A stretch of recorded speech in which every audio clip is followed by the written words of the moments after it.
Good evening, change makers and social innovators in Africa and all over the world. We welcome you to yet another great edition of the Social Impact webinar. We're super pumped about tonight's edition because we will be treating the topic climate change and sustainability. And we already have in the studio our very quintessential guest mentor, Lady Salami.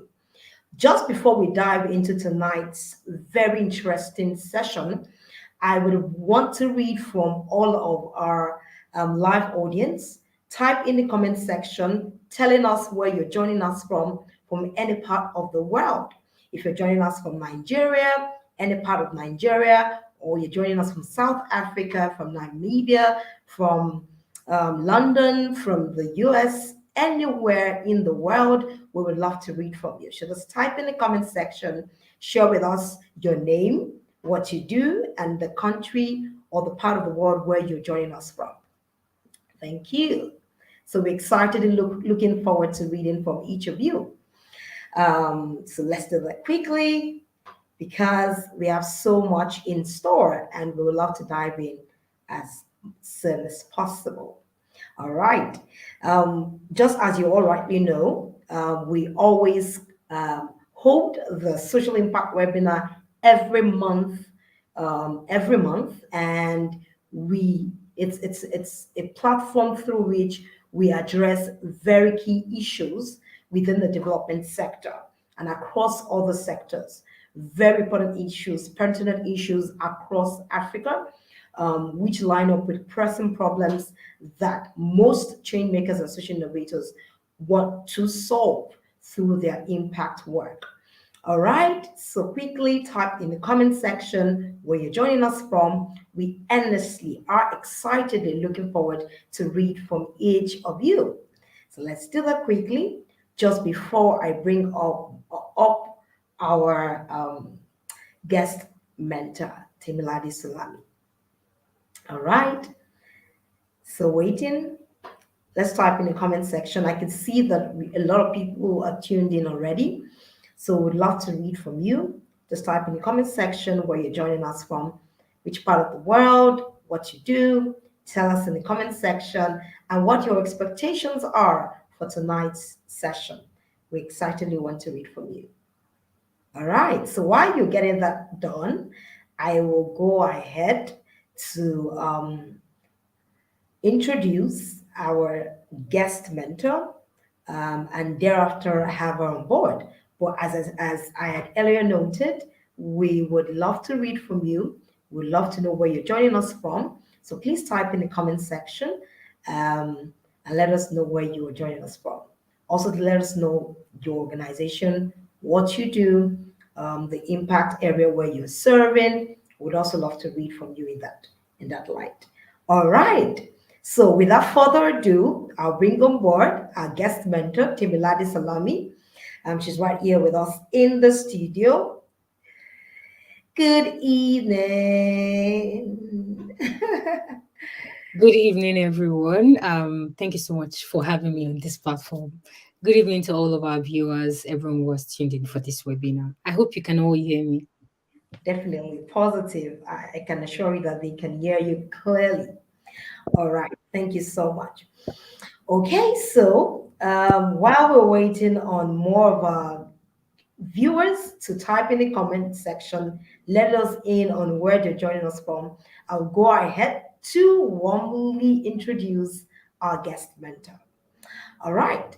Lady Salami is an environmentalist, author, and marine biologist with over 4 years of experience leading various youth-led environmental sustainability initiatives across Nigeria. She's the executive director of Eco Champions, one of Nigeria's largest networks of professional environmentalists, leading environmental change through climate education and advocacy, tree planting, and plastic waste management in Nigeria. Our contributions to environmental policies and practice have been deservedly recognized, having been named as 2020 Nigeria's 25 under 25 leader on energy and sustainability, 2018 Last SEPA ambassador against pollution, 2018 Ideation of Africa Talent of the Future, and a 2018 U.S. Consulate Carrington Youth Fellow. She's also a chaplain scholar currently studying in the UK at the University of Sussex for a master's in environment, development, and policy. She serves as the deputy chair of the University of Sussex Student Sustainability Committee and a member of the SDG4 Youth Network. She has also written two illustrated environmental books for kids and is currently pushing for climate education in Nigeria's education system. She wears her creative heart on some days through poetry in creating artistic awareness of the need for environmental sustainability and justice. Once again, we warmly welcome Timilade Salami. All right, I can see that a lot of people are already typing in the comment section. Thank you, Tululokwe Omoyeni, for joining us. We also want to read for more people. Yes, and let me hand over the baton to Temilade Salami. You have the floor. Hi everyone. Thank you so much, Mr. A, for bringing me on board. Thank you so much, Ideation of Africa. It's always a pleasure to join you to talk about change in Africa. And thank you to everyone who has joined us and everyone who will join us after this session. I see some of my people from the Climate Education Leaders Fellowship, Tolulokwe, and some other people that are not in this comment section. So today we're going to be talking about climate change and sustainability, and this is something that I'm passionate about, that I've devoted the past 6 years of my life to, creating solutions in Nigeria and in Africa at large. And today I'm coming down to everyone's level and showing you what is possible and what we can do as individuals, businesses, governments, and how to create systemic changes when it comes to climate action. So, welcome once again, and please do share the link to this session. It's absolutely free. Share it on your WhatsApp, share it on your Instagram, your Twitter. Let everyone join us because we all need to get this information right. We all need to make change. So I'll just start with my presentation. Today's topic is climate change and sustainability. And I'm just going to be defining what climate change is in layman's language. So it basically refers to a long-term shift in temperature and weather patterns. So, for example, we all know that weather changes. For some country, you have, winter, you have summer, you have, spring. But for example, in Nigeria, we have the wet and dry season, and these are like temporary weather patterns that actually change over a short period of time. But over time, we've seen from like the 18s that human activities has exacerbated and also driven, climate change to make this weather stay for a longer period of time, fluctuating between dry season and wet season, between spring and winter at different times. So literally, what climate change means is that the change in weather pattern in a particular location or globally for a long period of time. So you normally would expect maybe dry season, for example, in May, but now you have dry season in probably September, you have dry season in January, and you cannot really predict what's going to happen or when you are going to have rainfall. So that is what climate change basically mean. And what are the causes of climate change? There are natural causes of climate change actually, because you also have like volcanic eruptions in like some countries. But over the past years, for so many years now, climate change is associated with the depletion of the ozone layer in the atmosphere. So see the ozone layer as a covering on the earth, and you have like a box. The box is the earth, and then you have a covering that that protects whatever is in the box, or let's say a house, and you have like your roof over your head, and the roof covers and protects you from heat, from sun, from rainfall. But if you decide to start burning something inside your room, and then the smoke goes off the roof or the roof starts burning, you burn the roof, and then anything can come inside your house. You can have rainfall inside your house because you now have leakages, or you have like full exposure depending on how much the effect is. So that is what the depletion of the ozone layer means in layman's term.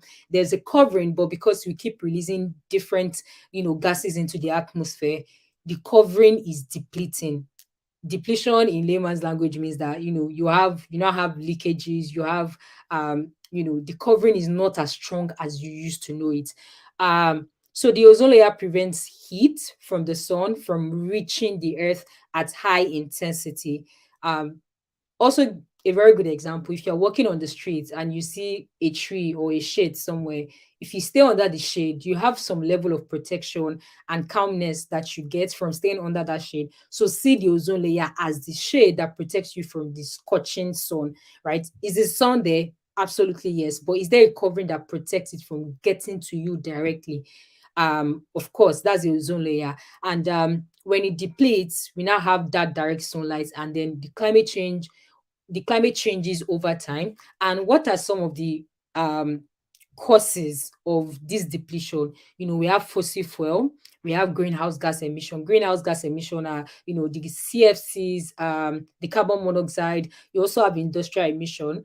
I know most of the time we also focus on carbon emission, but there are so many emissions that come from industrial processes that we also do not really pay attention to. So it's not just the oil companies, it's not just fossil fuel industries. You also have manufacturing industries that emit some of these gases that actually depletes the ozone layer.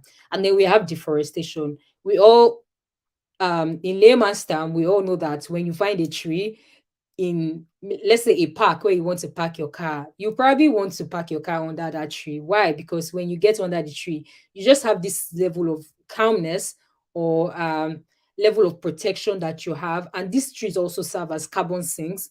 And you understand that if you go from an urban setting to a rural setting where you have trees, the air quality is different, the environment is different. You just feel you feel better than how you would have been feeling if you were exposed to a place where you don't have a lot of trees, right? So those are the major causes of climate change. And what does climate change looks like in Africa? In Africa, climate change looks like droughts, looks like flooding.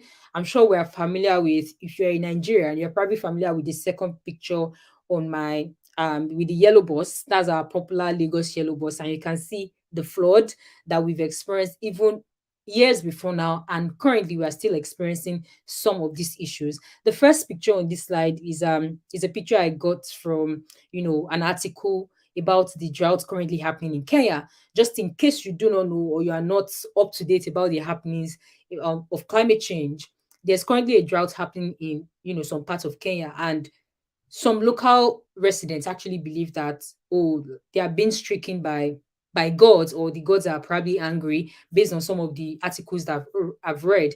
But this is basically climate change. So what is the correlation between you know climate change and then animals dying, crops dying? So when there is when we have climate change in some areas, and then we have ripple effect of high temperature in some of these areas, we have droughts because the water starts drying up. You cannot feed water to your plants, you can't feed water to your animals. And when you don't give them water, they are going to die. Even as human beings, if you don't consume water for a long time, or even a short period of time, you begin to feel dehydrated, and then you are not able to do the things that you're supposed to do. And the figures rank as high as 4 million. So on this slide, I have 4 million Kenyans will need humanitarian relief next month, says UNICEF, in the worst drought so far this century. So it is real. Climate change is not something abstract. It's not something we are expecting. It's here. And the reality is that Africa is bearing the brunt the most. And why is Africa bearing the brunt? Because we do not have the facility for loss and damage. We do not have the facility for adaptation. We do not have the facility to, invest in other alternatives to help us solve some of these issues. So researchers have found out that in 2016, hot weather was made more likely by global warming, which worsened the effects of low rainfall. So when you have global warming, you do not have rainfall. And when you don't have rainfall, there's no how you can also get water to feed your plants, to feed the animals and livestock. And why is this important? For some people who live in urban area, who have tech skills, who have soft skills, we somehow kind of live in a cocoon and feel like that is what life is all about. That's what development is all about. But some countries, majority of the countries in Africa, that development relies heavily on agriculture, livestock. So it's very important that these discussions are being made so that we start to find solution to these problems. And that is East Africa for Kenya. The reality is also in Nigeria. We can see it. There was a flooding that happened in Benue. I can't really remember the year, but I think it was 2000 and just like 6 or 7 years ago. If anyone knows about it, please you can just drop the year in the comment section. But I remember then watching the TV. I had not even started doing anything, in climate change. And then I watched women and men crying about their rice farm, their farmland, taken over by flood, all of their life investments. These were people who were, taking care of their families, providing for their families through farming, through livestock rearing, and all of a sudden flood comes, and then all the things they built for their lifetime, for their development, just crashes right in front of them. And how does climate change also affect flood? When you have low level precipitation, you also have high level, sea rise. And for a country like Nigeria that is very waterlogged, especially Lagos and some other parts, you have increased flooding because we are close to the water area. Is a waterlogged area. So where you have drought in some parts of Nigeria, we have flooding in most parts because we do not even have the facility to control these things or even mitigate them, or better still, prevent them from happening, right? And then the last picture here, if you can see it, is a water tanker and people are trying to get water. This reality has been something that I've been familiar with for more than 3 years now in South Africa. Some parts of South Africa, they've experienced drought. So people have to travel miles to go get water to drink. And sometimes when I see people wasting water, the first thing that probably comes to my mind is only if you know what some people are going through just to get this simple thing, you are, wasting away. So sometimes when we don't read the news, when we don't stay in tune with things that are happening because, oh, this is not my field, we forget that life is not really in a cocoon. People are really going through stuff based on the actions of some other people. And like I always say, or like many other climate change leaders also say, Africa bears the brunt the most, although we are not like major contributors. And I need to be very clear on that. To be very honest, we are not major contributors to global warming. But in the end, if you are not careful, we'll get to that point where we ourselves will begin to stop finding solutions to the things that we can do locally rather than rely on, global aid and all of those things that we always expect people to do for us in Africa, right? So this is South Africa, and I think this picture really captures the different parts of Africa and some that are probably not included in this picture, from East Africa to West Africa to South Africa. North Africa is even probably worse than some of the pictures you are seeing here. But today is not about telling you the sad stories. I'm just also here to tell you some of the things that we can do. And like I said, Africa is already bearing the brunt. Trust me, things are happening in rural communities, in urban communities. Things are happening and they are getting worse. And this is not to scare anyone, but just to show you that there's work at hand and everyone needs to play a part. So what can we do? I've divided this, systemic changes into three different parts. As individuals, you can hold your leaders accountable. It's very easy for me to come and tell you that, oh, don't use reusable plastics and all of that.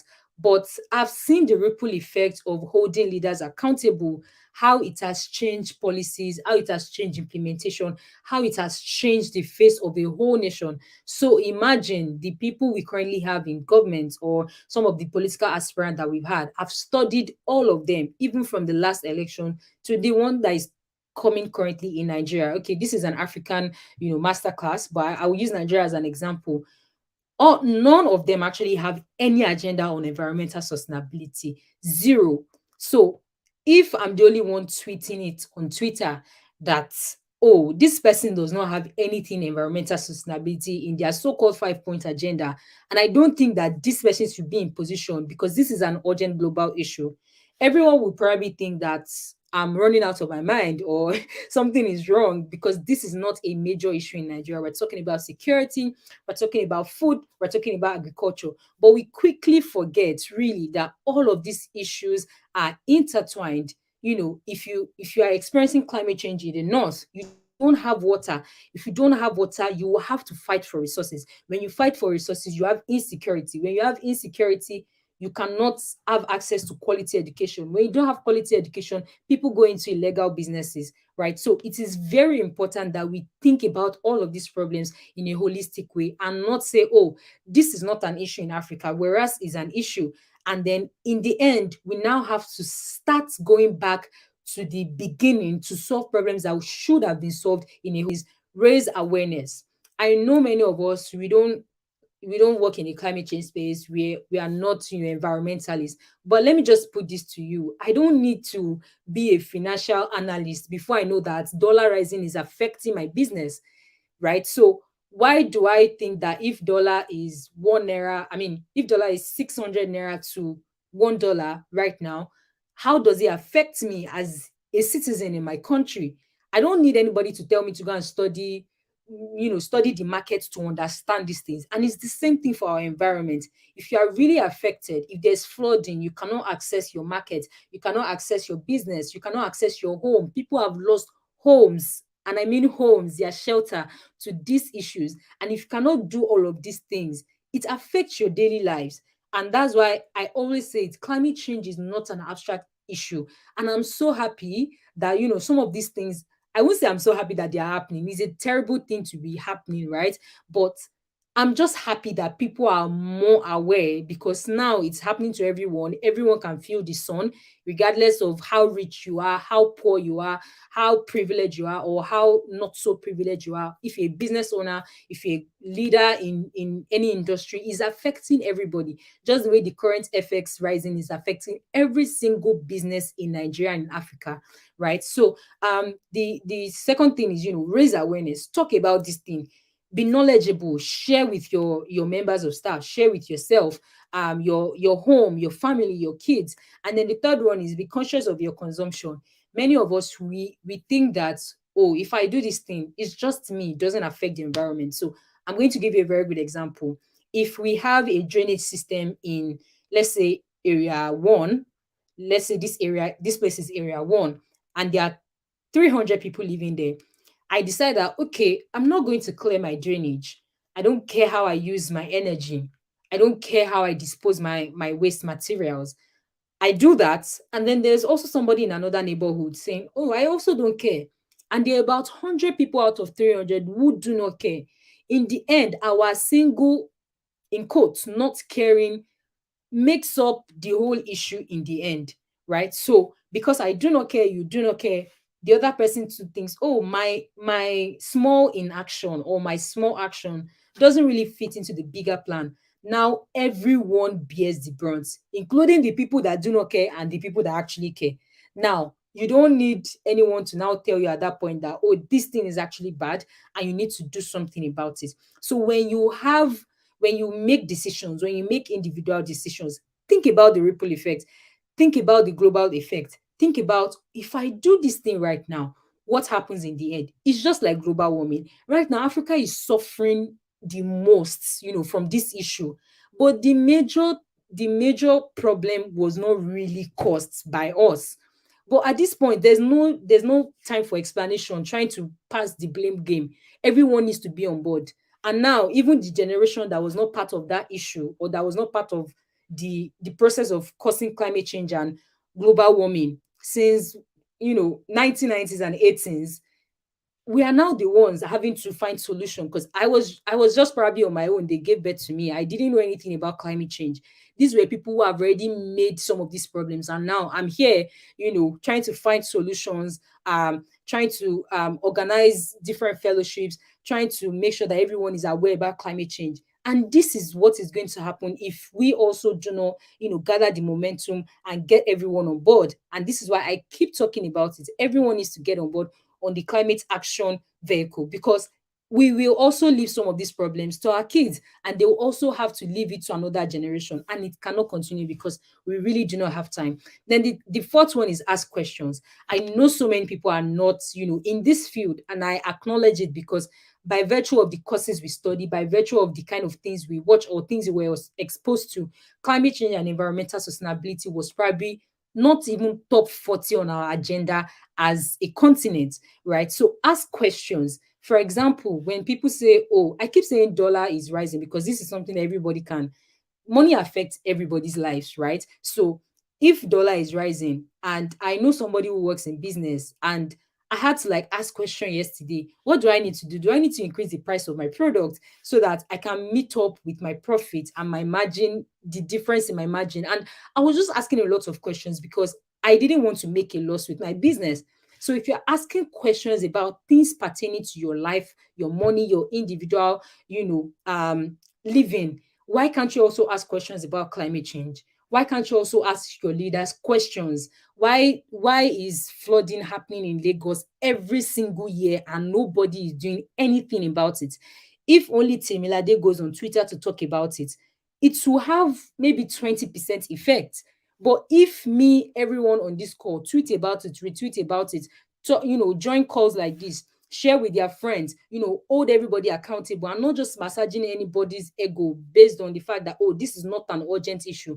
Please just stay aside, right? I keep saying this because most of the time we also feel like some issues are more important than the other. While I agree, I feel like every problem is interconnected and they can actually be solved, simultaneously. So please ask questions, hold people accountable. The other thing I'll talk about is support organizations working on climate change. This is very important. If you see organizations working on climate change, even if you cannot volunteer, if they are doing something, a simple retweet, a simple connecting them to an organization that will probably need their services, just encouraging your friends that are working in this space is very, very important. Then the last one I'll talk about is volunteer your skills and time. And this is also very, very important because some people don't just care, based on their priorities personally, which is fine. But if you have a skill, you can volunteer for CSOs, NGOs that work, or social enterprises that work in some of this field. Why not just volunteer your skills once in a while and volunteer your time to probably help them prepare a financial document, to help them prepare a design, to help them write a report, simple things like that, right? So it's very, very important. The next thing I'm going to talk about, as businesses, what can we do? The first thing is have a sustainability plan. And I speak to small business owners and I speak to big business owners, I speak to corporations.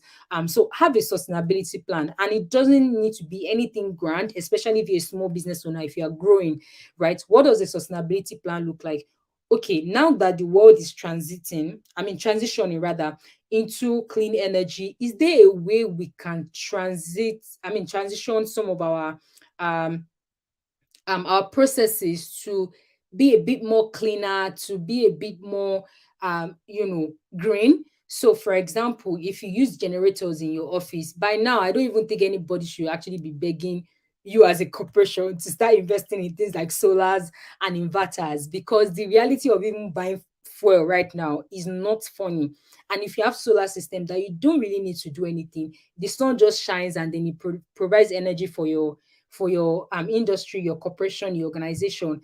It saves you cost. In the end, you save money and you also save the environment. So have a sustainability plan. If you don't have an expert who can, in your organization, who can help you design some of these things, employ the services of, young sustainability leaders who can just help you come up with something very small so that you can stay in the loop and not operate your business out of a cocoon.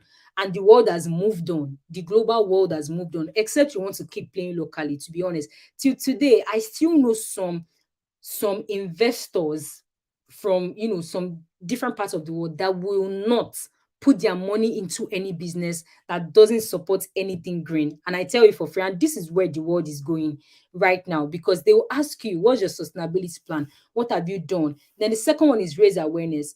As individual, we've talked about raising awareness, but like I always say, it's a collective responsibility. So if you own a big company, if you own a small company, how are you even telling your customers? How are you telling people with your resources that you have that we need to go green, we need to do this?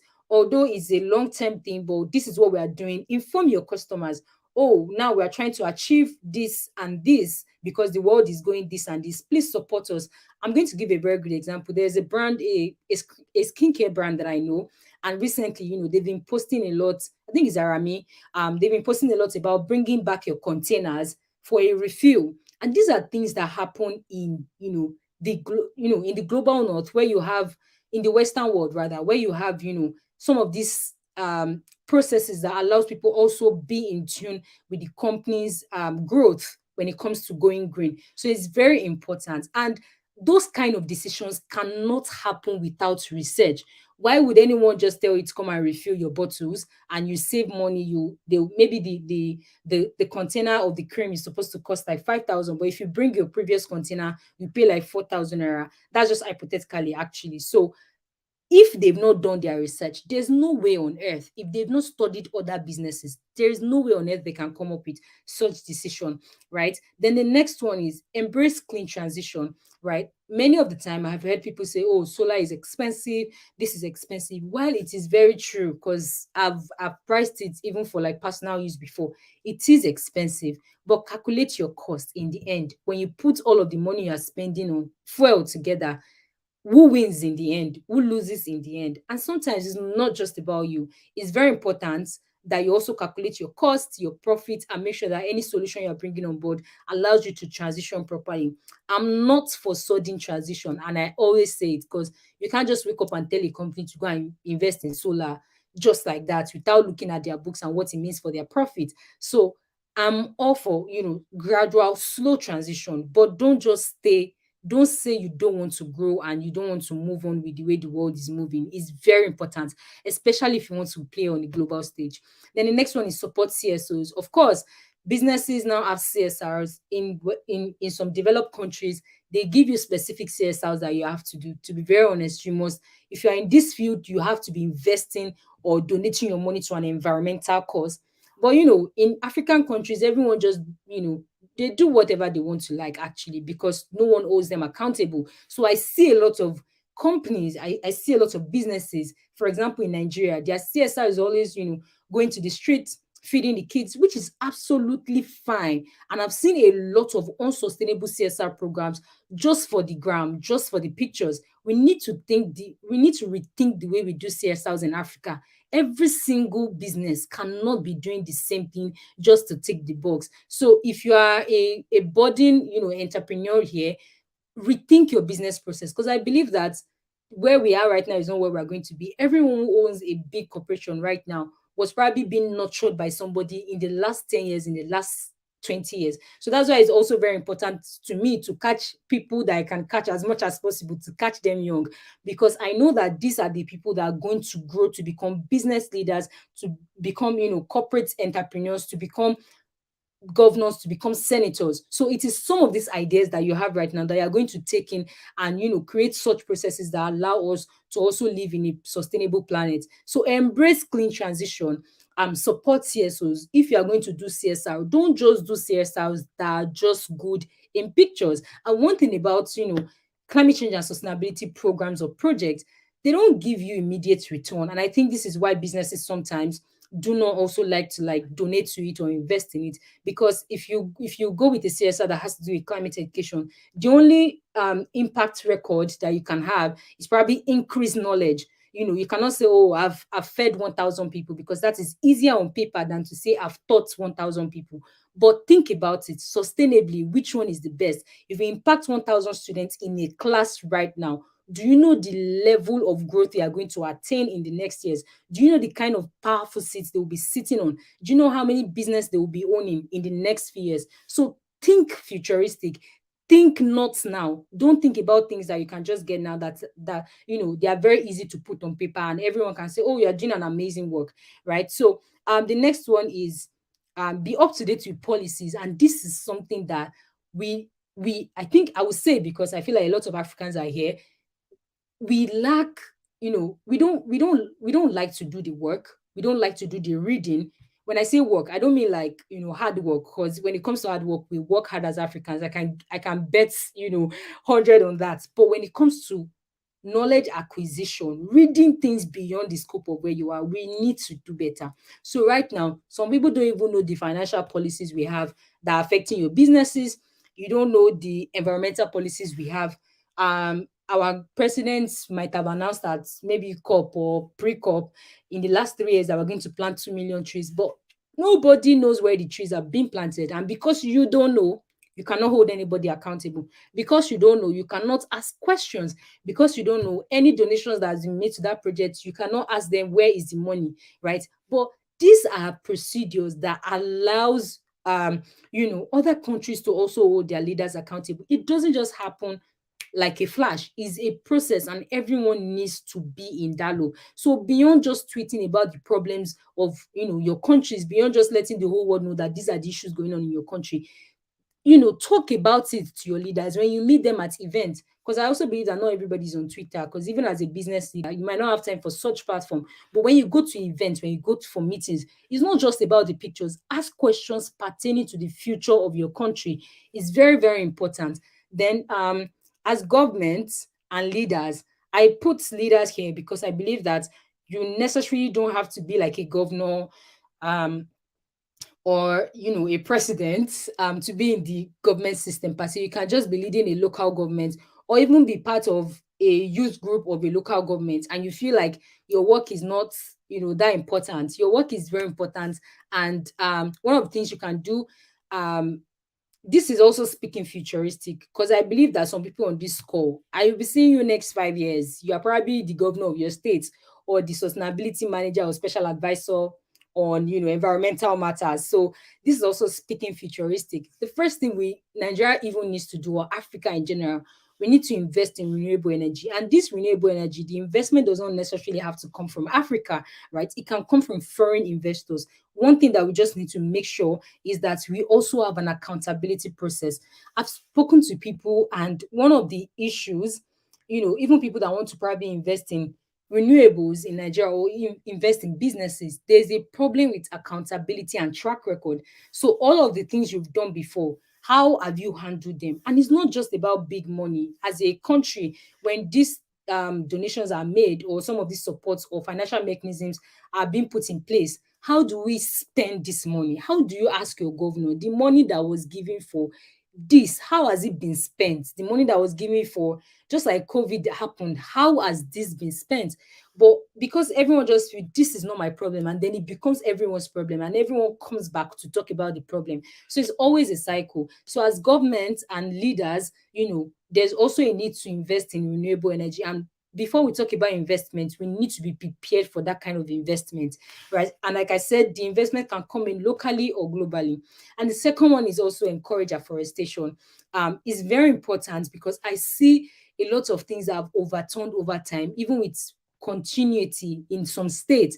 You have a president or a governor that invested so much in environmental sustainability. I'm going to use Lagos for example. And then the next governor comes and say, okay, I don't care about this thing, cut down all the trees. The amount of trees that has been cut down in a particular state that I know in Nigeria has been so alarming. And everyone just think, oh, this is obstructing the highway. But we're not even thinking about environmental sustainability. When other countries are looking for ways to plant trees, we are cutting down the ones that we've planted 10 years ago. So in case you are probably in a system or in a ministry, your simple ideas can help the leaders, the ministers, even if you don't have direct contact with the ministers. Just being maybe working as a PA with the director, you can just give them insights to let them know what is happening in the world, so that they don't remain in that cocoon of, oh, this is obstructing the economy. Because sometimes there's always a game between the economy and the environment. And like I always say, it doesn't have to clash, to be honest. We can work hand in hand to get both of them to a very safe place. The next thing I'm going to also talk about is increased political will. This is very, very important. Political will is like one of the most important thing on this list, because without it, we cannot move forward. So our leaders, our government, our institutions, they need that will to do all of these solutions that we're proposing. Because if you don't feel like doing it, if you don't want to do it, no matter how many policies we have, you really cannot make any change. So political will is very, very important to solve climate change. And then the second one is increased level of awareness, right? You have a lot I see a lot of things happen, even in Nigeria, in Africa generally. But people tag a lot of meaning to it. So when you have flooding, somebody can say it's because the gods are angry. No, the gods are not angry. It is climate change, and that is just it. To be very honest, there are natural disasters in countries. Of course, you have volcanic eruption, you have cyclones, you have all of those things.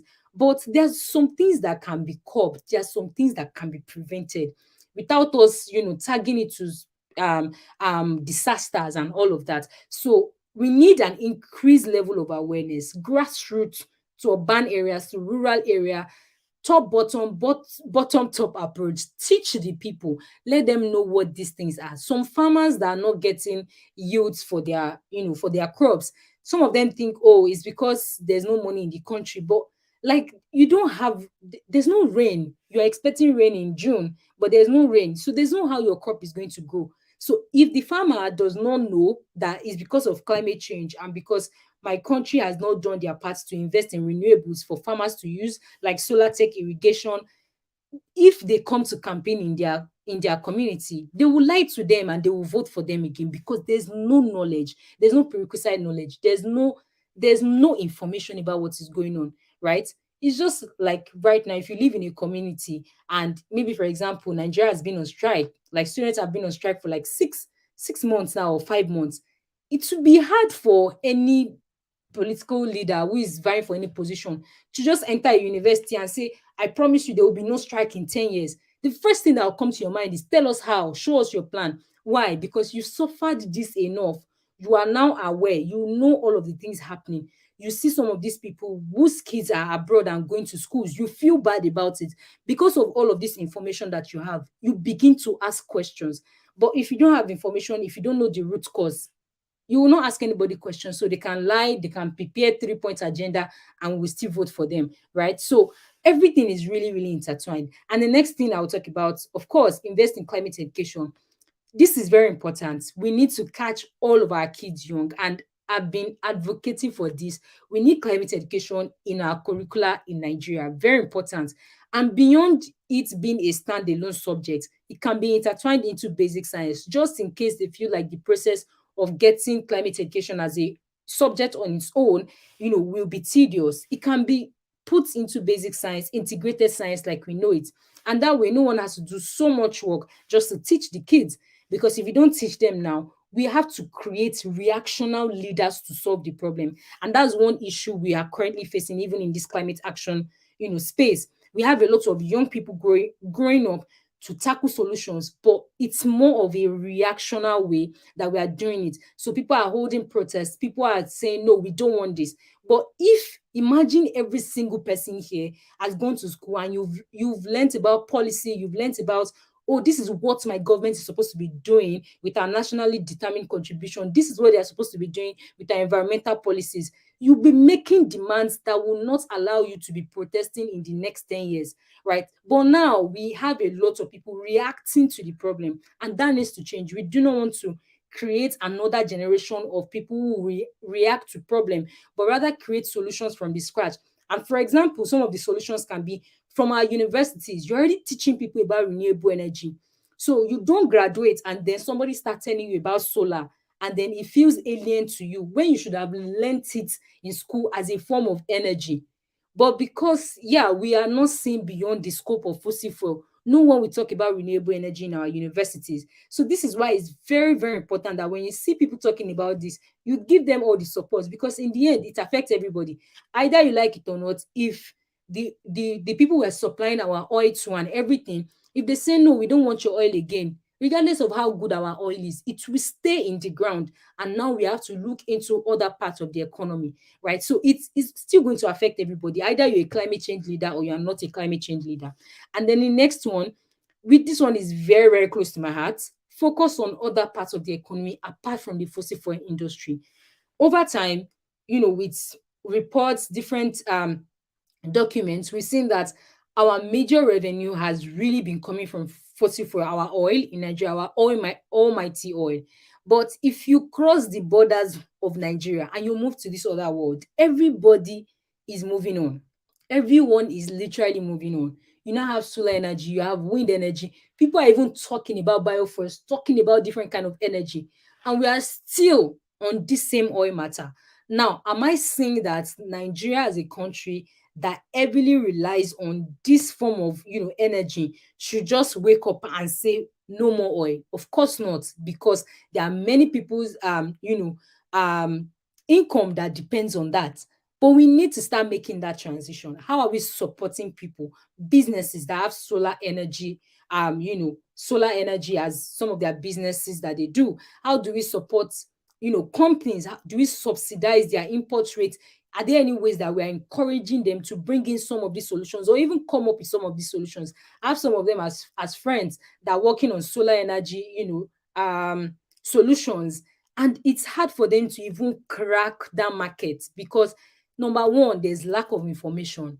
Number two, solar can be expensive in the first instance, looking at the landscape of the country and the continent you are trying to deploy it. So are there subsidies? Because we used to have oil subsidies. So can we transfer some of this subsidy into some of this clean, energy? These are some of the conversations that we're supposed to be having because either we like it or not, the people who are supplying the oil to, it will the demand will go low. I'm going to give a very good example. In I think it's South Africa, coal is like their major actually like a major source of, revenue for them, or used to be, or still is.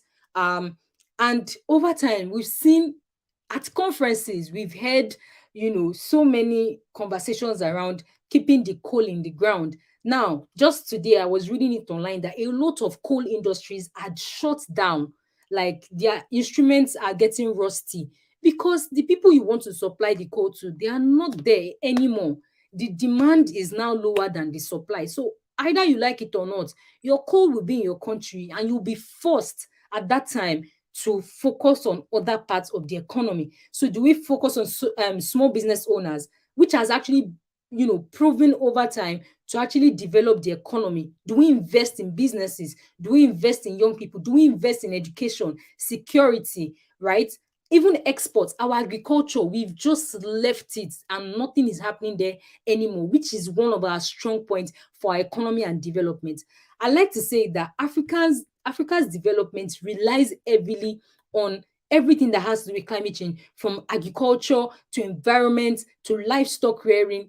Water has to do with our development, and we need to focus on that thing rather than relying on just one part of the economy. Then the next thing I'm also going to talk about is partnering with CSOs. I've seen a lot of government bodies, create solutions that does not meet the need of the people. It's very important that when we are doing some of this work, we partner with, organizations like IHA, Ideation of Africa, where we are currently watching this. You partner with organizations that are working on ground, environmental organizations that have lived experiences of these people.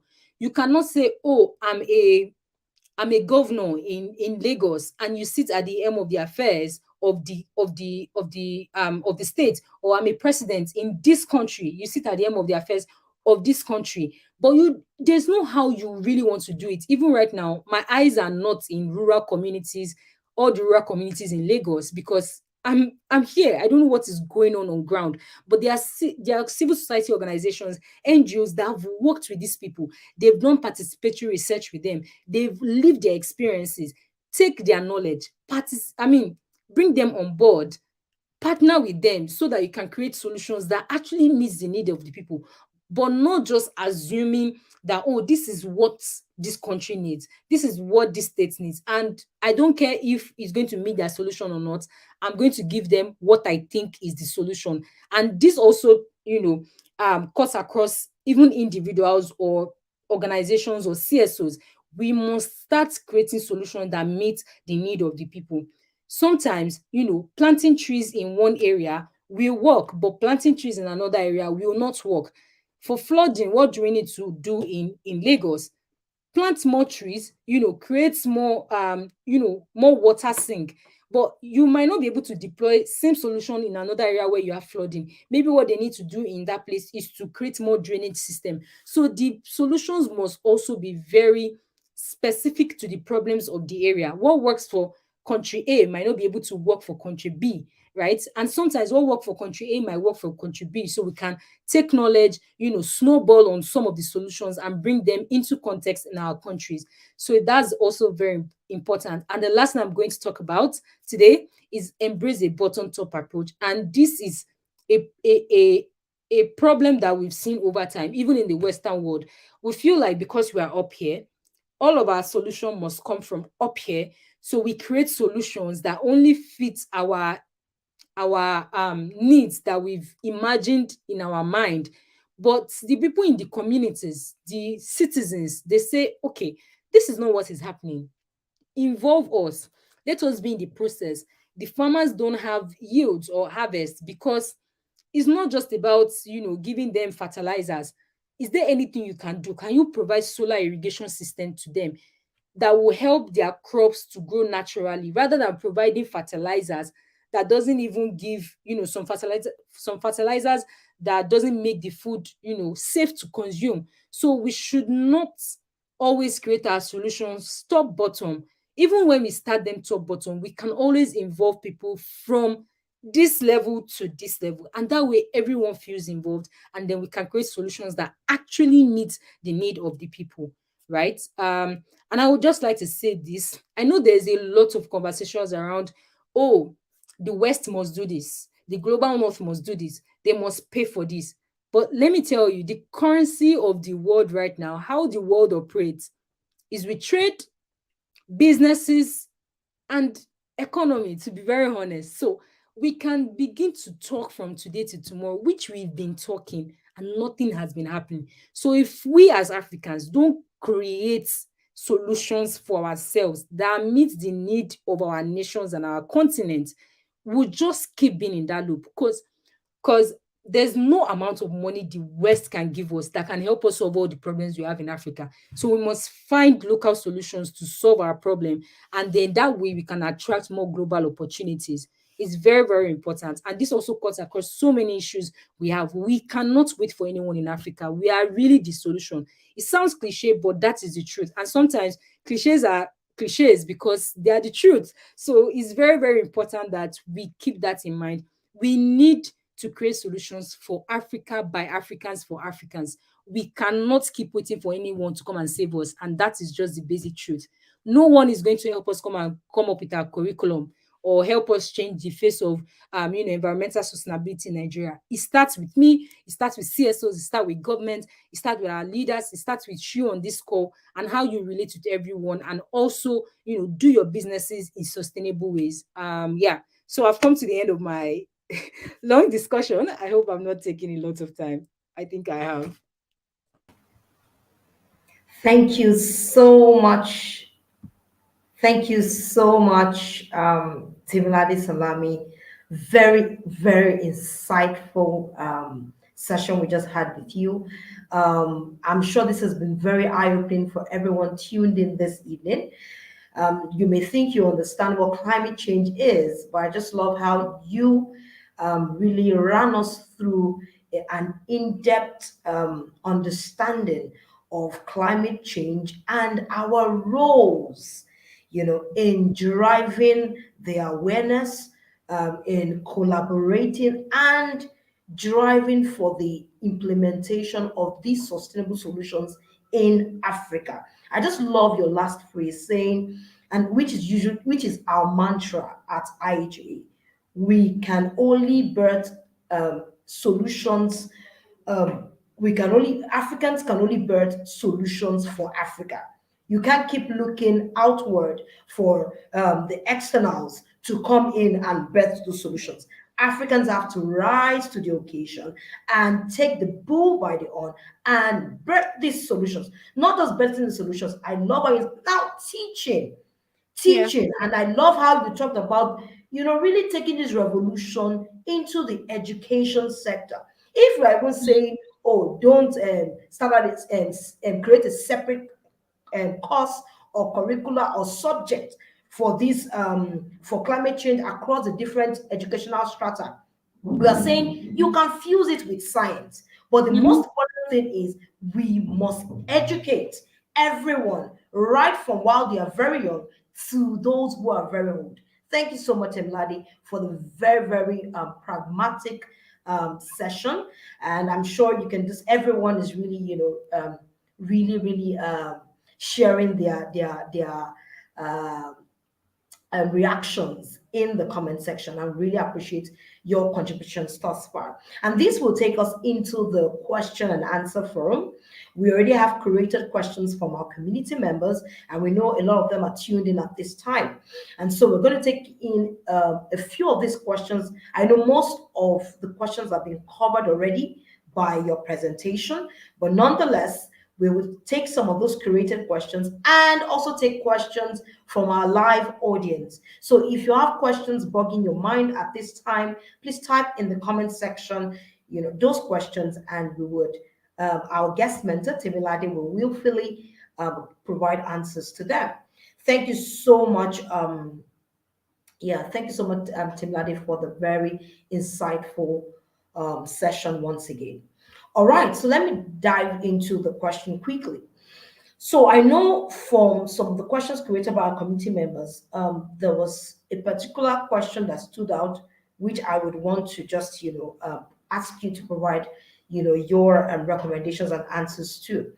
So this person was asking a question as to um, how can waste management be addressed in Nigeria as a means for climate change and sustainability awareness? I think you already have spoken a little bit about that when you began to speak about the people diverting the focus not only on fossil fuels but also now focusing on renewable energy. But maybe you can drive in deeper into this particular question and share some practical insights. Thank you.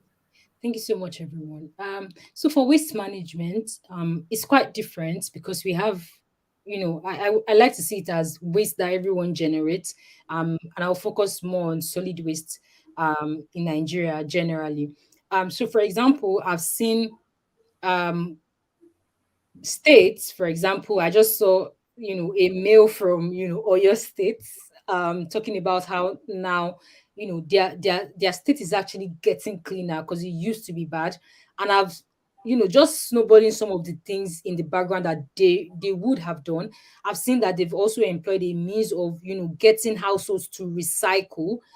Just like we have like the Pakam in Lagos is like an app where people can, just request that their waste gets picked up. And in the end, you also get incentives for your waste. But beyond that, we need house to house, just the way we used to have it in Lagos, that we have people come pick up your waste. That's the PSP operators. They come and you pay them a token, which on the individual side, we also have a work to do. For a nation to move forward, we also have to contribute. So don't expect things to be free. Development costs money. So if your own contribution to making your environment free is maybe 500 naira and 500 naira per month, that's what we used to pay then, and then they come to pick this waste. Don't ask too much questions as to why you are paying that kind of amount for that level of waste, because I've been here for a while and I know how much people pay to get their waste being disposed. So that's also very important. Be a contributor. Don't try to know what all of the processes are, except they are collecting the money and not working. And also, one of the things that I've seen that they've also done, because I also decide to also talk about the positive, because I've seen Anambra make moves, which is very impressive, and I believe that there will be continuity for that. Oyo too is also currently making move, and I want to hope that Lagos will follow through and every other state.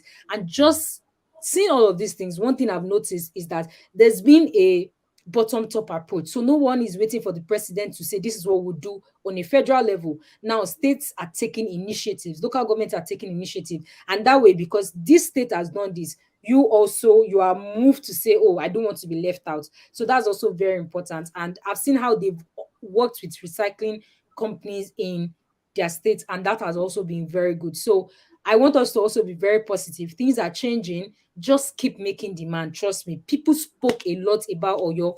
I was one of them. We had cleanup, and because people kept talking, so don't think you are just speaking in vain. Yeah. That's also very important. All right. Thank you so much, Timiladi. I love again how you're reiterating the bottom top approach. We should not just as you rightly said, We should hold our leaders accountable, yet everyone must get involved. It's still the sole responsibility of everyone. And in that light, we must also, be willing to make our individual contributions.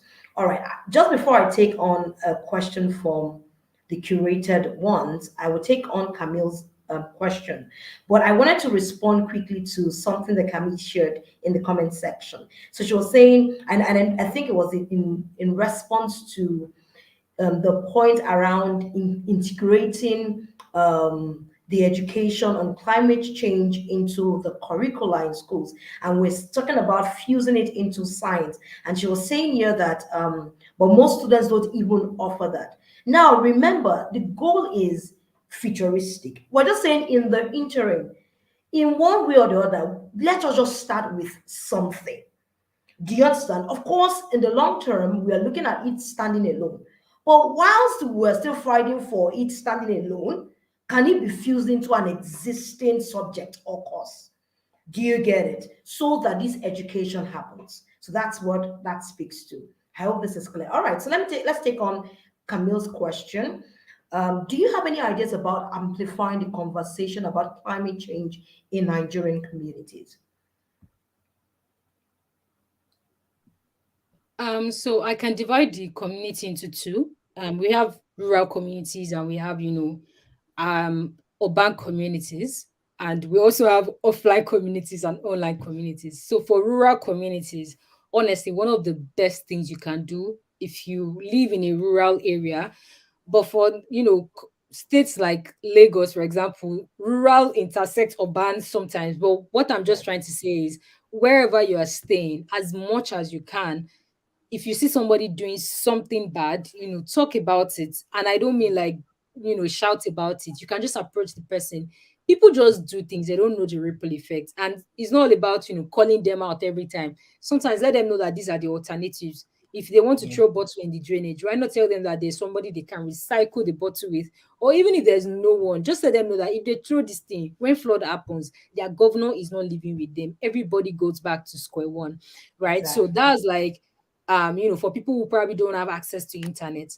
Now I'm going to speak to the online communities because majority of the young people that I know, emphasis on young people, they're currently, on Instagram, Twitter, LinkedIn, talk about these things. If you are not, in this field like me, you can retweet some of the things I will say, get someone to see it. For example, somebody that I know in Abuja just launched an app that allows you to recycle and make money.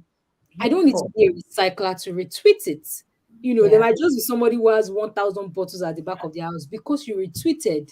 Somebody Yeah. sees it and makes money. That bottle Yeah. is off the drainage. So always, try and as much as possible to see yourself in the picture. That is as an individual. Of course, we also need to get to the level where we talk about, the government, and that is like a very different ball game on its own. But if you're a teacher, which I also try to encourage, if you're in PTA meetings, if you're in SUBEB meetings, just in case they involve you, try to speak about this thing.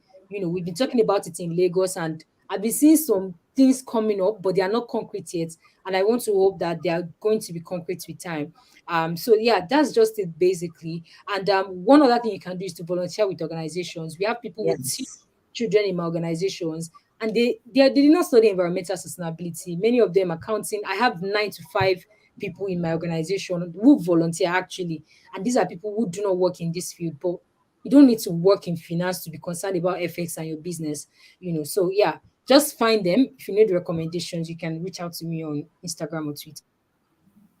Thank you so much, Timiladi, for that very brilliant contribution.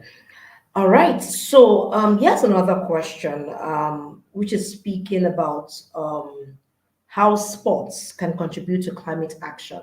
So this person is asking in this slide saying, as part of our activities and programs, can sports be used to promote climate action among young people, especially girls and young women? I don't know why the focus is just not only on girls and young women, because I believe it's a collective responsibility of everyone. But nonetheless, you can take on the question. Thank you so much. I think the person might have asked the question based on what is or our organization is doing, and maybe they are focused on women. And to be very honest, majority of people driving this change, they're actually women. So Exactly. Very kudos, true. kudos. um, that was I just love aside, right? it. But I'm going to give you a very good example that you can probably just shadow. There was an interview I had with BBC, and at the end of the interview, they showed someone that used sports, football, to create awareness for, climate change. And sometimes you don't feel like these things are intertwined until you start thinking out of the box. So what they do is that for every goal scored, and it's not a competitive kind of football, we call it friendly match kind of thing. For every goal that they score, they plant trees in their community. And I think it's Mm, um interesting. is not in Nigeria anyways, but I'm going to try to remember the country. But if I don't, I'm going to search for it and drop the link in the chat. So what they do once you score a goal, like in the team, they plant trees Mm, on behalf of your goal per se. And deforestation is a problem in that country. So yeah. because they are using people's social connection, because you don't need to be interested in the environment before you play football. We are Mm, all listening to music. I don't need to be a musician to listen to music. So some of these avenues are actually very good. So you can tie it to some programs like that. Or maybe if you get organizations to fund you as a sports organization in the grassroots, how mm, can you channel your money beyond, just training people on the field? And there which you can buy books that people have on climate education and distribute in school. So you are solving two problems at the same time, actually, grassroots problem, environmental problem, and you don't need to stress too much, right? And I think you have to think about it in this way. The way we also have, if you're talking about general football, like FIFA World Cup, do you know how many adverts they do on some of these, when they have some of these sports? Do you know how many times you see brands in your faces? So why can't we say, okay, everyone, there's climate change. This is what we need to do. Do you know how millions of people that are going to see this? So the solution also cuts across, advertising agencies. So if you're working in an advertising agency and yes. a company says, oh, what can we do? Just the way they say stop FGM, stop harassing women. Is there a way we can also say take climate action on the pitch? As simple as that. So its influence is very powerful. So if you're in that space, please use it well. Yeah. Thank you so much for that very brilliant insight. All right. So the next question goes thus. Do you agree that the issues of climate change and sustainability have become very political? I could see someone sharing a comment in that light saying, what you think is important, when you may think climate action or climate change is important to a particular set of people, but to some other set of people, it may be inconsequential. So this question is sort of, also covering that, that school of thought, saying, do you agree that the issues of climate change and sustainability have become very political and controversial, particularly for the African continent, where the most pressing needs of the people are food, security, and wealth creation? Yes, I'm not going to sugarcoat it. It's political, and I like to see. Let me give you a very good example.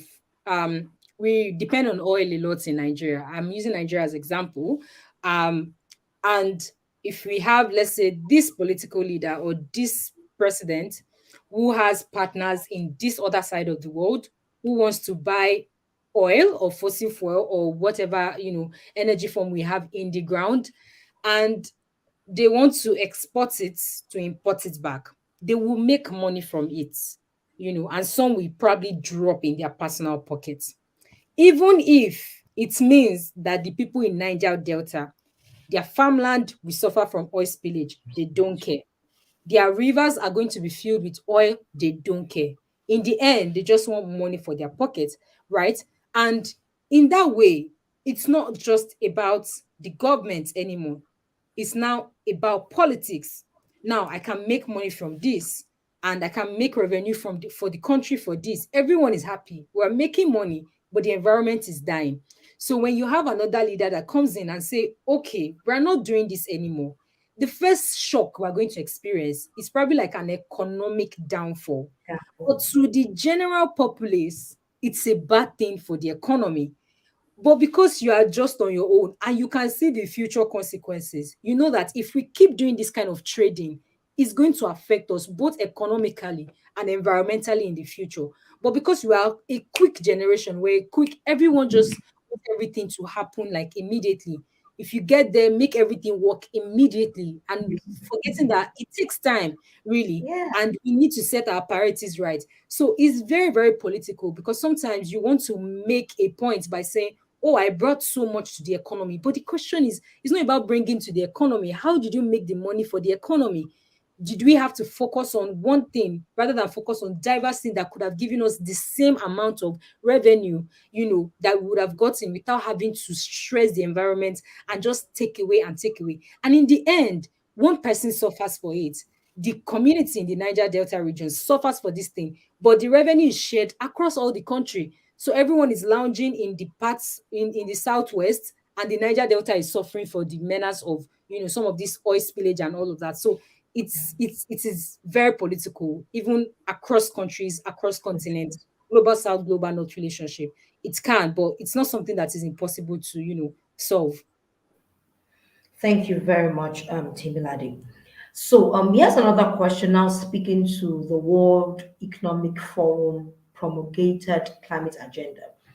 So, the question is really trying to understand, or really maybe just ask, whether this World Economic Forum promulgated climate agenda will be beneficial for Africans, because it's get towards eliminating the use of fossil fuels and fertilizers, as well as cutting down on farming, cattle rearing activities, when these are the main economic ventures still sustaining life in Africa and other developing economies. So I just love you to share your insights on that. I've actually been asked this question, and I remember very well. I was in a class in my during my masters, when I was doing class, and someone in my class just says, "Oh, the major cause of climate change is because people are eating meat in Africa." And I was taken aback, really, because these are some of the things that people read, and they have a different orientation about the problem. I want to state it clear on this call that if by ranking, we are taking it by ranking, Africa is not a major contributor to climate change, right? And if you're talking about livestock rearing and animal production, yes, it contributes to climate change. But we must talk about fossil fuel, which is the major contributor. So we also need to be very careful of climate misinformation, and a lot of investment is actually going into that. And I can tell Mm, you for free. So they would mm, rather tell you that recycle at home to stop climate change than tell fossil fuel industries to stop their operation or have like a transition into cleaner energy, right? So you have to be very careful of climate misinformation also. Very, very important. So I'm not the one to say, oh, don't tell Africans to take charge. If you know me very well, I'm always talking about creating solutions for our continent. But it's yes. also very important to talk about the history of where the problem came from, and not just pass the blame just to massage people's ego in different parts of the world. So agriculture, livestock rearing, meat production, of course, they create, problems for the climate. But is that the major problem? Is that where we need to pass majority of the energy and the force and the pressure for the climate to change and becomes, and us living more sustainable, right? And Yes. the implication for Africa is huge. And while I'm an advocate for transitioning, I'm also an advocate for just transition. You cannot just say, everybody just close your fuel tap. It doesn't work, to be very honest. There are Yeah. people's life dependents, people's children dependent on that income. But does that mean that we cannot transition? It just has to be just. Before you take away something, you have to provide an alternative. Are there alternatives for other forms of energy that we have? And before we even talk about investing in this alternative, are people well informed? Are they aware of this alternative? Do they know the problem so they can fit into the grand scheme of the solution? So it's not just about don't do this and don't do that. We need to talk about just transition, because in the beginning, we're not even the people who created the problem. But now Exactly. that we want to take charge and also, provide solutions to some of these problems on our continent. We need to be very realistic with the history of where we're coming from and how we can tailor our solutions and not stay in the blame game to say, oh, it's because we are rearing cattle in Lagos. That's why there's climate change. No, that doesn't really work. So when you read some of those documents, like I always say, please filter it and make Yeah. it contextual. Because somebody says that we must reach 1.5 degrees at this level doesn't mean that the burden is on Africa, right? We also need to talk about the countries and the nations that actually cause this problem so that we can have a holistic solution to some of these things and not just pass the blame, across Africa and say we need to do this, we need to do this. Yeah, very important. Thank you so much, Himladi, for that. I love how you clarified, that question, because a lot of people have been misinformed, as you rightly said, and a lot of people think, okay, the root cause is from Africa, when really we really need to understand it's the history of climate change and really understand that Africa's contribution is, on the Kedar is quite low. All right, so there's a question here in relation to how children can be engaged in climate action. So, can you suggest any, and most especially school children, how can we engage school children in climate action? I know you've spoken about infusing this into our curricula, but aside from that holistic solution, are there other ways school children can be engaged in climate action? And can you suggest any activities, for any organization possibly partnering or proffering solutions for school children?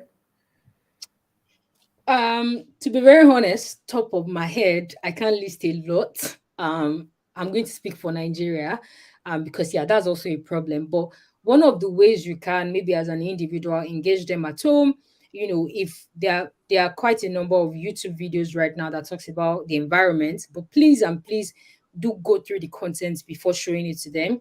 And I also believe that not everyone has access to digital tools. So when you kids do random things in the house, or maybe they throw things away, or they just dispose things anyhow, is there a way you can tell them, okay, this is how you do, this is how you recycle, this is how you upcycle? Is there anything they can do at home that just stimulates their creativity? Because I'm also going to say this, while it is important to teach them about climate education, they are not the cause, they are not the problem. So you are doing more of an empowerment than a problem dumping on them. So that's also very, very important. So let them watch things that stimulate their creativity and also learn about the environment. And if they ask questions, please do not dismiss. And there's no need to tell them that 1 million people are suffering displacements. They don't understand that figures. So majority of the ways to teach kids is to empower them, make them feel like heroes, like I can get this done by doing the little things in the house. And one of the things we're actually working on in my organization is to also have like YouTube videos, a learning platform for kids that is safe for them to actually learn about climate change in the African context. Because if you go on YouTube right now, majority of anything you will see, or even all of the things you will see on climate change or anything animation, is basically from the other side of the world. And that also needs to change because I representation love matters a lot to Yes, me, like yes. matters. I love it. And let me ride on this last point that you just shared. So that's why we're calling on Africans to birth solutions for Africa. Why can't we begin to see content, visual content, for school children created by Africans that infuse Africans' history and Africans' culture. It's not just dumping down what has been created by the West. Thank you so much for that. All right, so there's a question from Camille again, and it goes for, she says, are there any existing networking opportunities or platforms that connect burden environmentalists, advocates, and interested parties focused on climate change strategies that are accessible and replicable? Of course, you're talking to the right person. So let me have Timilade, just share on that. So there are so many. For example, I know in Nigeria we have you know, people in Oyo, we have Race Africa, we have Susty Vibes, we have Eco Champions. And in general, if you're looking for a global community, I would advise that you check out Yungo, YYOUNGO. That's the abbreviation, but it means something something very long. But that's the youth arm of the UNFCCC, the agency, charged with everything that has to do with climate change. So you might want to check them out. To join them, you have to like apply, but like you get to join a mailing list where you get to see opportunities and how you can also contribute, because that's also equally important. But I can't name a lot of my head for different countries. There's so many, like a lot of youth-led, climate action network, which is very encouraging. Best thing that has happened so far. All Yeah. right. All right, so maybe I could say Kami could write to you, and perhaps you could share a list of these countries, and anyone who is interested from any part of Africa who is interested in, you know, getting a list, or garnering a list of this boarding communities or ecosystems that they can be a part of. And I would also encourage you. Tim Lade is doing a very fantastic job with Eco Champions, and currently she's running a climate change education platform. If there's a fellowship, so definitely just visit Eco Champions website, and definitely I will allow Tim Lade later on to share a little bit about that. Give us more details about that and how anyone can become a part of that. Thank you very much. All right, so there's a question from Michael, which goes first. It says, is it true that despite the catastrophism of climate change, it's easier to survive nowadays than during the Stone Age, when the earth was pristine and not as impacted by industries, science, and tech? Okay. So the survive is the word is very, it's not good. We shouldn't have to live our Exactly. life trying to Yeah. survive when we can just do basic things to actually thrive, Right. right? And to be honest, I think I prefer the environment that we used to have before the one that I know right now. Trust me, that was, I remember as a kid, like when I went to school, I would hide all my biscuit wraps in my bag, because then in Lagos, if you drop it, my mother already told me that there were people, they used to call them environmental something. I can't remember their name. They actually were on the road, like with their buses and vans. If you litter the environment, they catch you, you pay a fine, and when you go back home next time, you don't do it again. So it was a bit more fearful, but with time it became, a habit, because nobody needed to catch me to do the right thing. So I don't think it's true, because we really don't need to be surviving when we have an opportunity to just make things right. Yeah. Thank you so much, Temilade. It really has been a very, very, very worthwhile time spent with you. Thank you for the very brilliant and very practical insights shared on climate change and sustainability. I will take a final question just before I allow you to share your final words with us. Just a penultimate question. So, which just writes on, as the Western world is moving fast on the awareness campaign of climate change, Africa shouldn't be left behind in the voice. I know you've spoken about communities, but I want you to now speak to, groups or organizations that people can become a part of, within Nigeria. And with this question, you can, speak about the climate fellowship from Eco Champions. Thank you so much. So there are actually like a lot of organizations that are working in this aspect, and it's such a good thing to have majority of them. I like to divide this into different parts. We have the climate education space, we have the climate media or media space. We also have people that work with policy. So just one thing I would say is to find where your strength actually lies. I know there is currently a climate media fellowship going on by, I'm trying to remember their name, but please, if you need all these details, please reach out to me so I can send you all of these opportunities. And basically, they are training people, journalists, to do more for climate change, report what is happening in the north, report what is happening in Lagos. So this is what they are doing. And for my fellowship, or 4 hour fellowship at Eco Champions. It's called the Climate Education Leaders Fellowship. And good thing is not just Nigeria, it cuts across the whole of Africa. So when we open the next cohort, you can join. I can see some of my people here. And what we do, because I'm also very particular about niching, because climate change is broad and you need to be very careful on burning out, your activities and skills. So we deal with climate education, basically training young people to go out there to teach people about climate change. That's my work. That's what we do at Climate Education Leaders Fellowship. And then I also have like some people that work on policy papers, people that work in recycling space. You can check out recyclers. They're doing an amazing job in Africa, like top notch. You can check out recyclers, a lot of them. Maybe I'll probably do a list and maybe post, because Yes. people have actually been asking me, but you can, Yes. there are places for you to join actually, a lot. All right. Thank you so much once again, Timilade. As always, your sessions are always very pragmatic, very practical, very thought through, and very interactive. And we really appreciate that. Thank you for the time spent with us. Just before we draw the curtains on tonight's edition of the Social Impact webinar, I would also want Imlade to share with us how everyone on this call and anyone who will be tuning in, watching the replay, can get in touch with you, contact you, or interact with you. So you can reach me on, if it's for official purpose, my email, my name, just the way it is, but with an O at the back. That's Temilade Salami O at gmail.com. Just add O at the back of my full name.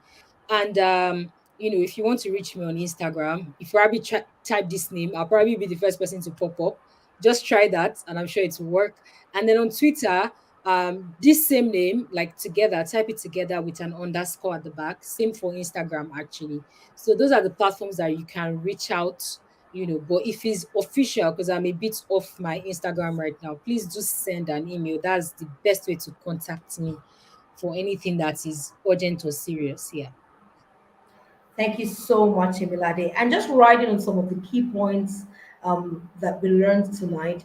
Temilade said something about supporting CSOs, and that's why we're doing what we're doing at Ideation of Africa.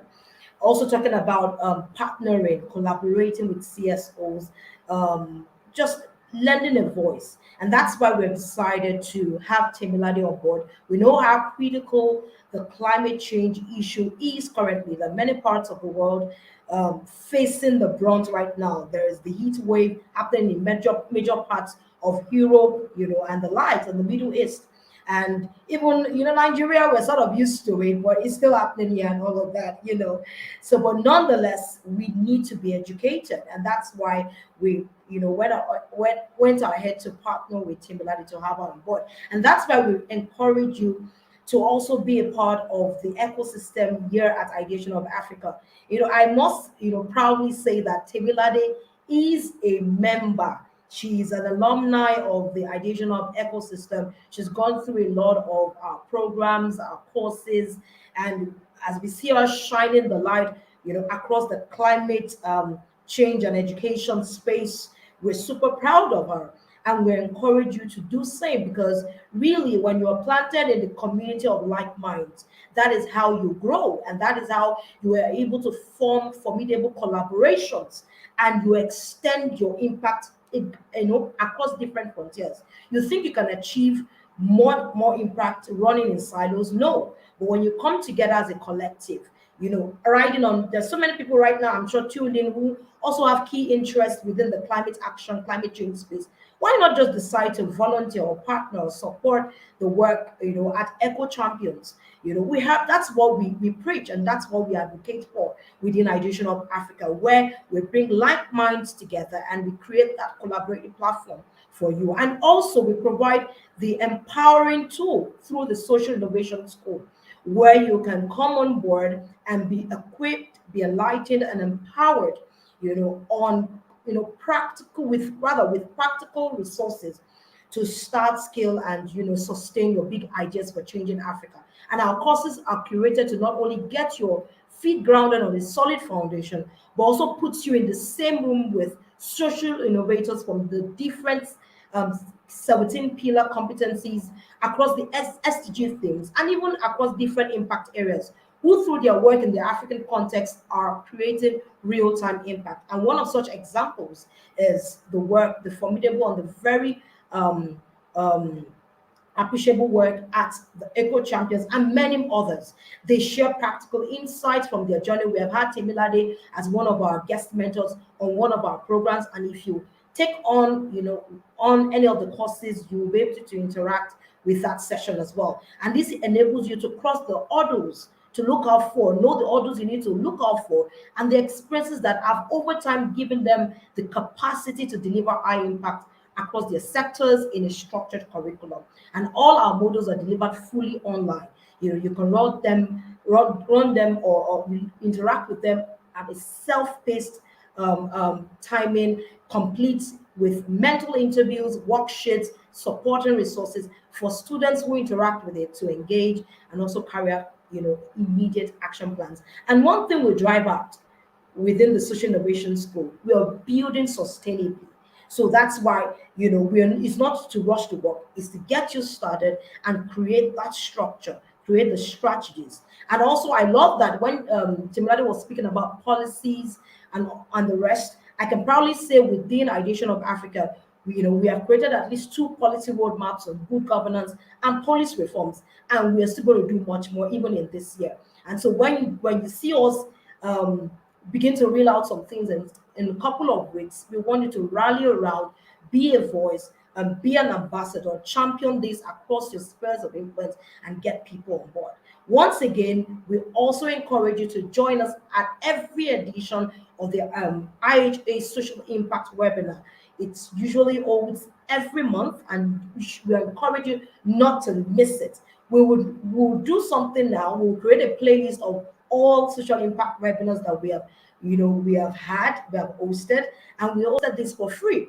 These webinars are like masterclass, executive masterclasses. Even Tim Lade can attest to it, like executive masterclasses. So which you're getting for free. So though within the social innovation school, you're just going to pay a token. And when you get on there, you will see that what you're paying for, 10x's, 20x what the investment is. And we encourage you to, whether you're coming in for free with your time or you have to make in some cash investment, it will be worthwhile. So thank you all, our committee members, for being a part of tonight's very insightful, very interactive session. We look forward to you joining in with us at the next edition in August. And of course, we'll be dissecting a very topical issue during that time as well. Thank you to everyone. I can see a lot of our committee members, Elanza, many other committee members from the Climate Leaders Fellowship, also to Lokwe, Kami, and so many others. And we say we're super proud of you for making our time tonight, and we do not take this for granted. So we say till next time from us and from our guest mentor, do enjoy a very blissful evening. Thank you once again.